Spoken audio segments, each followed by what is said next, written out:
میرا تعلق تبلیغ جماعت سے. آج کل مولانا طارق جمیل صاحب کے متعلق لوگ بہت غلط آراء قائم کر رہے ہیں, تو کیا مولانا صاحب کے بارے میں آپ کیا کہیں گے؟ فتنے پہ جتنا بولا جائے نا اس سے فتنہ بڑھتا ہے. جس کو صحیح رائے رکھنی ہے وہ صحیح رائے رکھے, جس کو غلط رائے رکھنی ہے وہ غلط رائے رکھے. اور بھی غم ہے زمانے میں محبت کے سوا.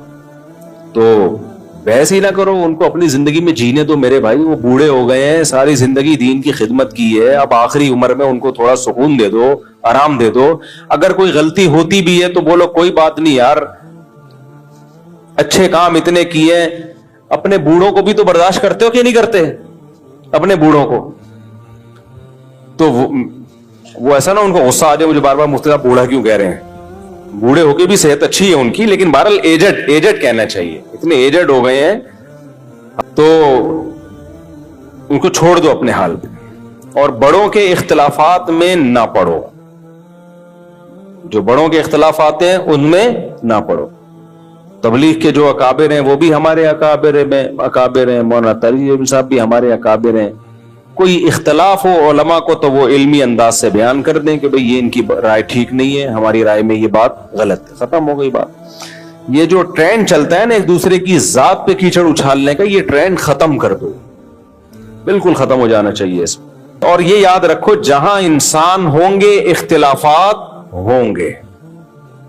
یہ جو تصور ہے نا کہ دیندار لوگ آپس میں محبتوں سے رہتے ہیں, میرے سامنے لوگ آتے ہیں میری 4 بیویاں محبتوں سے رہتے ہیں, میں نے کہا چھوڑا کرو کسی اور کے سامنے, پھینکا کرو کسی اور کے سامنے.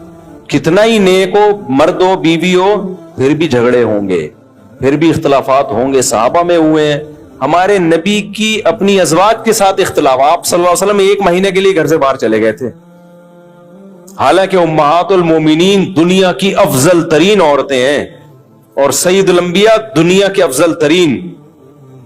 اللہ کے بعد سب سے بڑا مقام نبی کا.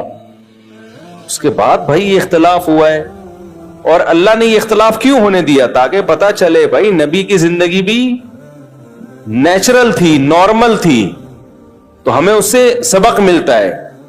تو 1 مہینہ کے لیے آپ صلی اللہ علیہ وسلم گھر سے ناراض ہو کے چلے گئے تھے, 1 مہینہ. پھر 29 دن کے بعد واپس تشریف لے آئے آپ. صحابہ نے کہا بھی مہینہ پورا نہیں ہوا ہے, آپ نے فرمایا چاند 29 کا ہے. ٹھیک ہے نا, اس کا مطلب آپ صلی اللہ علیہ وسلم پورا گن رہے تھے, چاند نظر آیا تو آپ نے کہا ہو گیا مہینہ پورا. جو تو یہ سب نیچرل ہے بھائی. لڑائیاں بھی ہوتی ہیں, خوشیاں بھی ہوتی ہیں, غم بھی ہوتے ہیں, پھڈے بھی ہوتے ہیں, پھر سزا بھی ہوتی ہے. ناک پہ مکھی جو بٹھائے گا وہ کبھی بھی کامیاب لائف نہیں گزار سکتا. بعض لوگوں کو ہیضہ ہوتا ہے سیدھی زندگی, بالکل تیر کی طرح سیدھے رہ کے چلنے کا. تو جس کی زندگی میں لچک نہیں ہے, فلیکسیبلٹی نہیں ہے, برباد.